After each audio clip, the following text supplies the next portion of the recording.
Okay, hopefully you can see this and the shadow on the paper doesn't bother you too much. So I just have some of Eric's nice printmaking paper here. This one is a buff or pale gray, kind of warm gray. He gets colored ones sometimes, but usually white.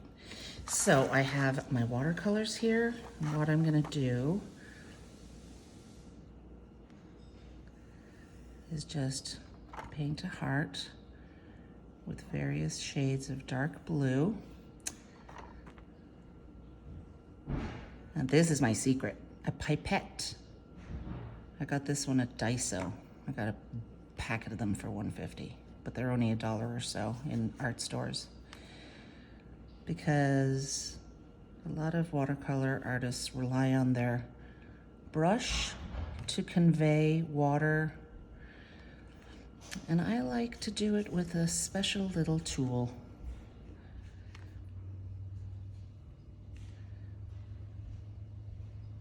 All right, so we're just gonna finish a heart. Doesn't have to be perfect, as Wendy McNaughton says. And now I'm going to add in some darker color. I think this is a Payne's Gray, maybe. Little green. Sometimes I put a little pink in it, which is very cool. Add some more water.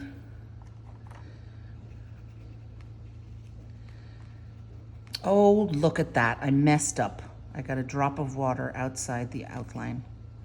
So I've got to go back and fix it, which is easy to do. Now,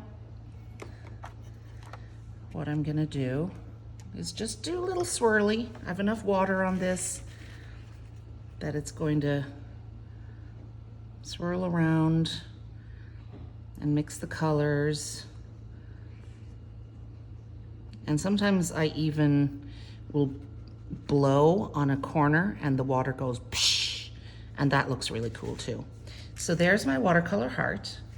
And in the tradition of cooking shows, here's one I made earlier. And so once it's well and truly dry, what you do is get white acrylic paint, or this is what I like, Dr. P.H. Martin's Bleed Proof White, but acrylic paint works just as well. I don't know if this is going to be the right brush, but we'll try. So then it's just a matter of little dots. You can make some bigger, some smaller, and you can even put a moon in. I've done a moon once or twice. I did a shooting star once or twice. I don't know if I like the shooting star though. I just kind of did a white streak behind a star like that.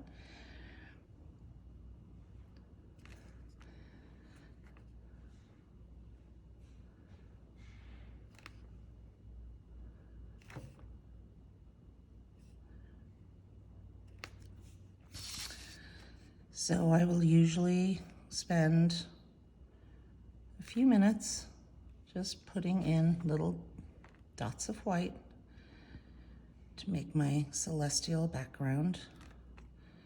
Sometimes you see some brushes make not a totally round mark, which I don't like.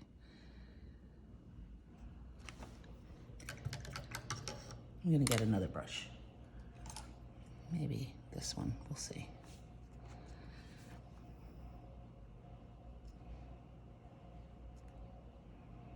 You can do little clusters like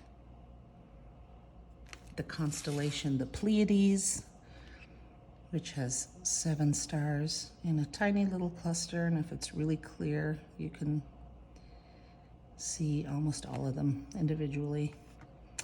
Fun fact, the Japanese for Pleiades, for the Pleiades is Subaru.